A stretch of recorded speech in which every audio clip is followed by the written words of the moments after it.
Continuamos con la tercera parte del video de los caminos postquirúrgicos y vamos a hablar de las derivaciones biliodigestivas. Antes de comenzar a ver el tema hay que saber bien la definición de qué es una derivación biliodigestiva. Y bueno, hay varios artículos, pero la mayoría coinciden con esto, que es un establecimiento de un cortocircuito entre alguna porción del árbol biliar y el tracto digestivo. La mayoría de las ocasiones es causada por un procedimiento quirúrgico previo. Y bueno, hay otras definiciones que también pueden ser desgarros o secciones de la vía biliar con o sin fuga y con o sin estenosis. La frecuencia de aparición de las derivaciones biliodigestivas oscilan entre el 0.1 al 0.6% de las cirugías realizadas en abdomen. La colecistectomía es la principal causa que nos va a llevar a un paciente a que se le tenga que realizar una derivación biliodigestiva. Y la colecistectomía laparoscópica causa 3 o 4 veces más esta complicación que va a llevar a nuestro paciente a tener una derivación biliodigestiva que una colecistectomía abierta. Eso por su gran limitación que tiene en la visualización de la porta hepatis. La derivación biliodigestiva es secundaria a una lesión previamente realizada en la vía biliar. Estas lesiones son siempre de mal pronóstico y se complican bastante en los pacientes. Con esto el paciente tiene un mal drenaje de su vía biliar. Para eso intentamos realizar una reparación parcial de estas lesiones y por eso realizamos las derivaciones biliodigestivas. Para esto es muy importante saber el sitio de la lesión. Y en 1982 Bismuth propuso una clasificación de las estenosis benignas y se basan en el patrón anatómico de la lesión. Se clasifica en 5 grados y va en relación con la confluencia de los conductos hepáticos derecho e izquierdo. A su vez, las lesiones biliares benignas se subclasifican de acuerdo al grado de dilatación supraestenótica. Pueden ser menores a 1.5 centímetros o entre 1.5 a 3 centímetros para la clasificación B y más de 3 centímetros quedaría dentro de la clasificación C. Esta es la clasificación de Bismuth. En el recuadro de la izquierda vamos a ver la descripción y el nombre, el tipo de la lesión. Y en la de la derecha es la correlación anatómica de la lesión. En el tipo 1, que se encuentra a 2 centímetros de la confluencia de los conductos hepáticos, representa el 18 al 36% de la mayoría de las lesiones. El tipo 2 es a menos de 2 centímetros. Este es el sitio que más frecuente se lesiona o se lastima. El tipo 3 coincide con la confluencia, representa el 20-33% de las lesiones. La destrucción de la confluencia va a ser el tipo 4. Y el tipo 5 es una lesión poco frecuente, representa solo del 0 al 7% de las lesiones. Y es la afección de la rama hepática derecha o con el colédoco. Muy bien, entonces, las derivaciones biliodigestivas se pueden clasificar como derivaciones intrahepáticas y derivaciones extrahepáticas. Las intrahepáticas, como su nombre lo dice, van a intentar hacer una conexión de la vía biliar hepática, la que está con el sistema digestivo. Pueden ser intrahepatoducto yeyunoanastomosis, puede ser izquierda, puede ser derecha, o puede ser hepático yeyunoanastomosis, o puede ser intrahepático yeyunoanastomosis bilateral.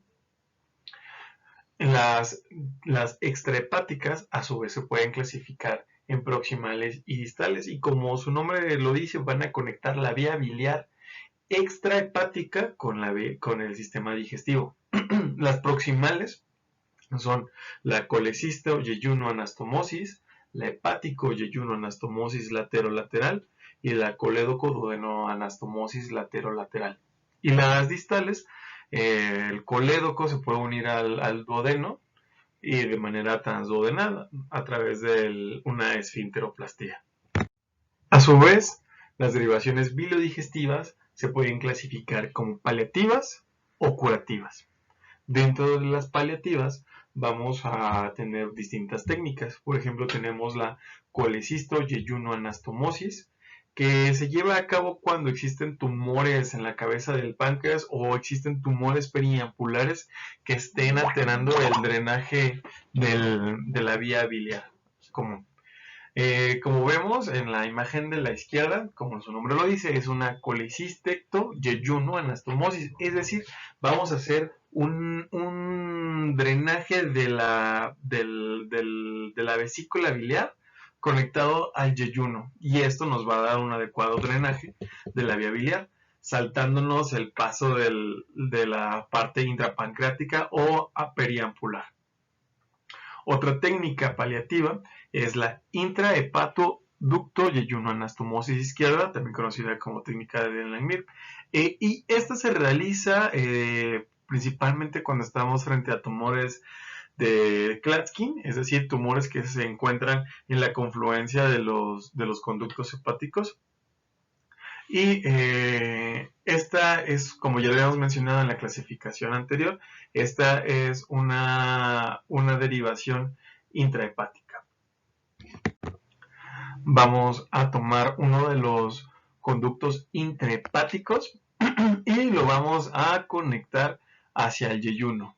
Por eso es una intrahepatoducto-yeyunoanastomosis. Otras variantes de la misma técnica es la técnica de Dogliotti y la técnica de Hess. La técnica de Hess, sin embargo, se trata de una doble derivación, tanto del derecho como del izquierdo.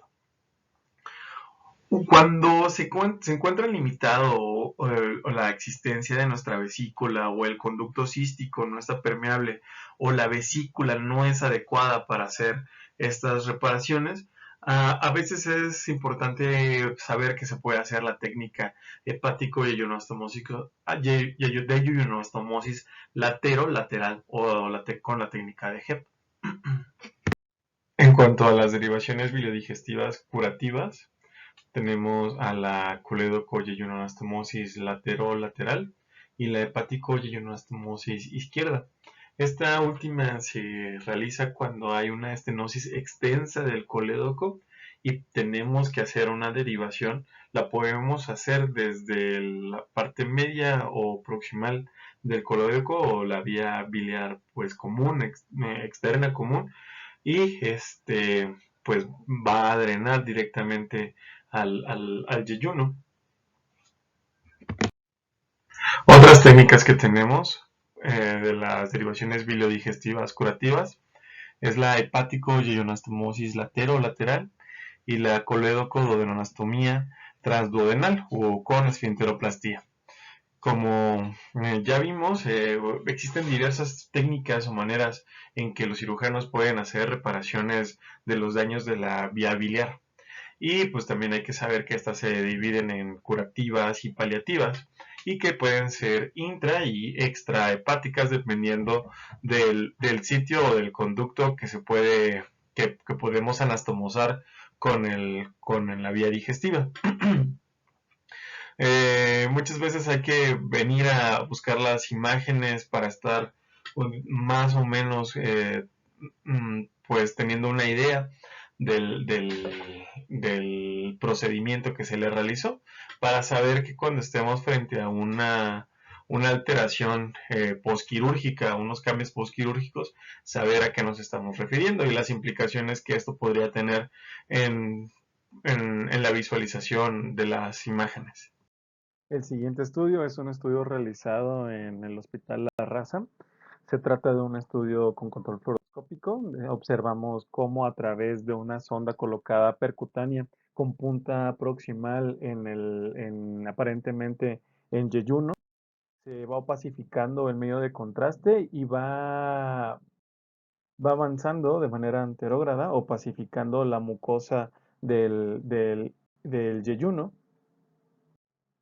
Y al mismo tiempo observamos cómo de manera retrógrada va opacificando la vía biliar. Vemos que es una vía biliar corta, no se observa vesícula biliar y se opacifica tanto la vía biliar izquierda como la derecha. Esto en relación a los cambios posquirúrgicos de una derivación biliodigestiva. Muchas veces nos llega el paciente y no sabemos a dónde, cómo está el estómago o qué cambios posquirúrgicos puede tener. Y esto es muy importante de observar, tanto la opacificación anterógrada como retrógrada de cualquier tipo de estudio. Las complicaciones de esta cirugía pueden ser colangitis por estenosis, estasis del material biliar, obstrucción de biliar por litos o nuevas estenosis, fístulas y fugas y hemorragia. El siguiente tema que vamos a revisar es el estatus de estoma. Y para comenzar tenemos que definir qué significa la palabra estoma. Estoma es la apertura creada quirúrgicamente entre un órgano hueco y la superficie corporal o hacia otro órgano. Proviene del griego estoma, que significa boca, y dependiendo del tiempo en que vayan a perdurar estos estomas pueden clasificar como temporales o permanentes. Y también dependiendo del sitio quirúrgico que hayamos hecho la apertura, puede ser de ilio, ileostomía, de colon, colostomía, y así con las sucesivas otras áreas anatómicas a las que se les realice la apertura hacia piel. Cuando hacemos estas intervenciones, estos estomas quirúrgicos, cuando existe cáncer colorectal, cuando hay enfermedad diverticular complicada, cuando hay enfermedad intestinal inflamatoria como CUSI y Crohn en pacientes que tienen poliposis familiar, enteritis, fístulas y isquemias intestinales parciales de ciertos tramos del intestino, en trastornos congénitos, en los que necesitamos crear esta vía de drenaje intestinal. Los estomas intestinales se crean ya sea en una situación de emergencia o durante una cirugía electiva para controlar una variedad de trastornos benignos o malignos. También debemos de conocer que dependiendo del sitio, los estomas tienen cierto nombre. Por ejemplo, ileostomía en el ilio, secostomía cuando están en el ciego, celostomía ascendente cuando están en el colon ascendente, colostomía transversa, descendente o sigmoidea, dependiendo si se encuentran en el colon transverso, descendente o sigmoideo respectivamente. Una de las maneras más habituales para hacerle el estudio a los estomas es a través de los estudios contrastados. Puede ser contrastados por colostomía o por ileostomía. Y la técnica puede ser técnica por ileostomía, en la cual el paciente no requiere ningún tipo de preparación especial, ni siquiera, solo lo único que requieren es el ayuno. Y otra cosa que podemos hacer previo a la realización del estudio en estos pacientes que vamos a hacer técnica por colostomía es la limpieza intestinal preliminar solamente con irrigación. Para realizar estos estudios contrastados, vamos a poner al paciente en decúbito supino, vamos a retirar su bolsa del estómago, vamos a hacer limpieza periférica del sitio del estómago y vamos a introducir un catéter de sonda Foley. Se recomienda que sea lubricado, pero realmente no hay necesidad de tenerlo lubricado. Vamos a introducirlo aproximadamente 15 centímetros en la luz intestinal. Vamos a inflar el balón y vamos a retraer hasta que tengamos una adecuada sujeción. Luego, este catéter lo vamos a conectar con el enema para posteriormente pasar este medio de contraste hacia el intestino. Antes de hacer la recanalización quirúrgica, una cosa importante que debemos de hacer siempre es verificar la integridad de la porción intestinal distal.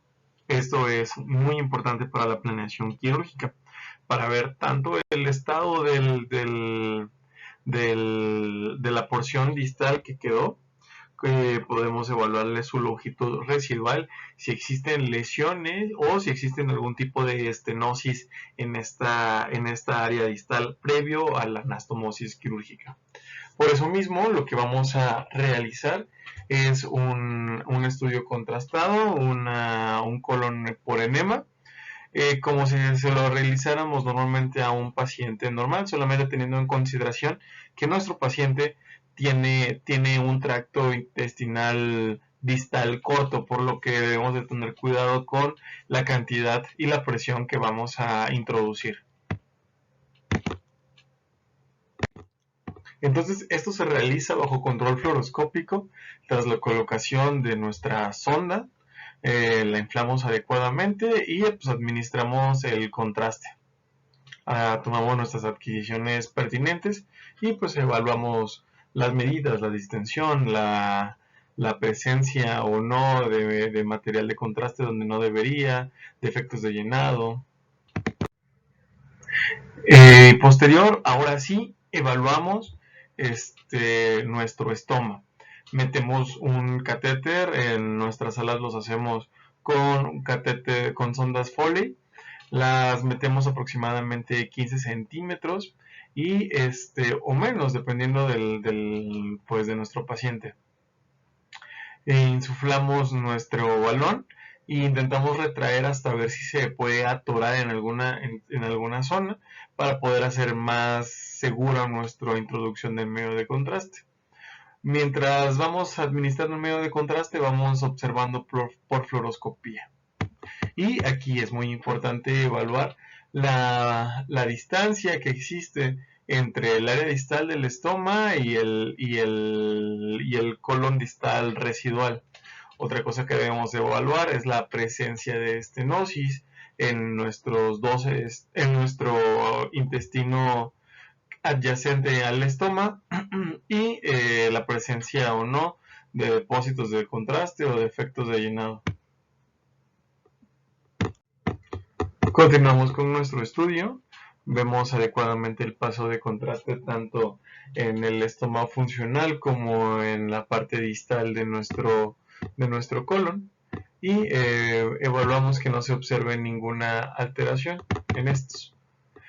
Por lo que en este estudio vemos que el colon ascendente, transverso, el ángulo hepático, el ángulo esplénico, el colon sigmoides se encuentra en situación, forma, tamaño habitual con adecuada pacificación del medio de contraste, conservando su patrón austral sin evidencia de alteraciones. Tampoco se encuentran defectos de llenado ni depósitos de contraste. No se observa extraluminización del medio de contraste en ningún área.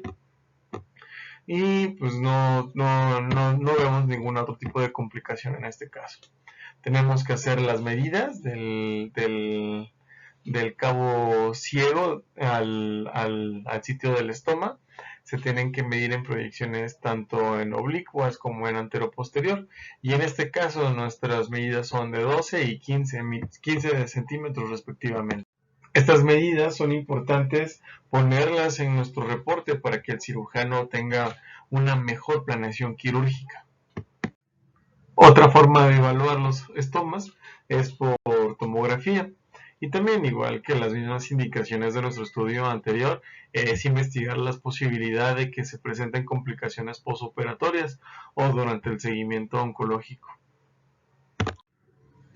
El estudio por tomografía de este estudio es importante que todos sepamos que se realizan con imágenes oblicuas y sagitales paralelas al segmento del estómago. Y se toma un plano inclinado de más o menos 10 a 30 grados ventralmente hacia el lado ipsilateral del abdomen. Como referencia vamos a tener que las imágenes nos deben de quedar oblicuas y debemos de ver la totalidad del estoma, tanto en su porción dentro de la pared abdominal como una porción intraabdominal y una porción extraabdominal. Y en estas imágenes de tomografía computada con administración del medio de contraste, con las proyecciones oblicuas pertinentes realizadas para este tipo de estoma, vemos que la imagen de una ileostomía terminal normal con espesor mural uniforme y con reforzamiento en el tracto del estoma, se observa una pequeña protrusión a través del orificio externo sin ninguna complicación, es como se debe de ver. No se observa la presencia de líquido adyacente ni de un edema importante a través de los tejidos blandos. Hay que tener en consideración que estos cambios postquirúrgicos tras la administración del medio de contraste es muy probable que tengan cierto tipo de realce. No tenemos por qué hacer reportes que digan que tengamos complicaciones si vemos imágenes que estén reforzando tras la administración del medio de contraste. Son completamente normales. Lo que sí es anormal es la presencia de líquido abdominal adyacente al sitio del estoma. ¿Y qué es lo que debemos de poner a nuestro estudio tomográfico de un estoma? Pues bueno, vamos a ver las asas, en este caso colónicas o ileales colapsadas, pues es completamente normal. Un grosor mural uniforme, es normal que existe cierto grado de reforzamiento tras la administración del medio de contraste, y vamos a analizar los planos faciales de la pared abdominal. Se debe de tener una adecuada abertura externa que deje o que permita la salida de nuestro estoma, que sobresalga de 1 a 1.5 centímetros. Que sobresalga más es una complicación.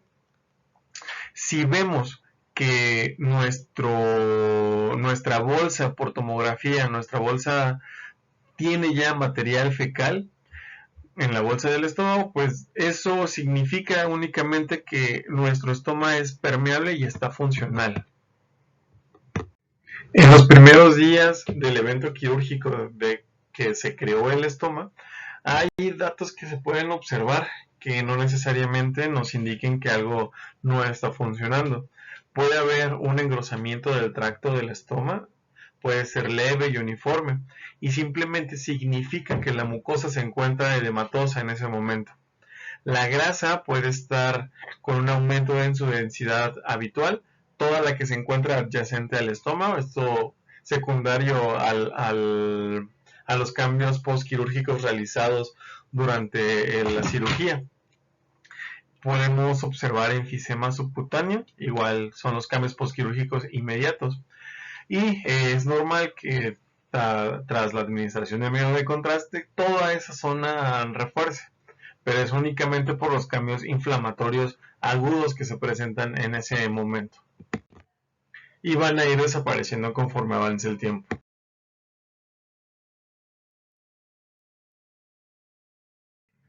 Las imágenes que les enseño en esta diapositiva son las complicaciones de los estomas.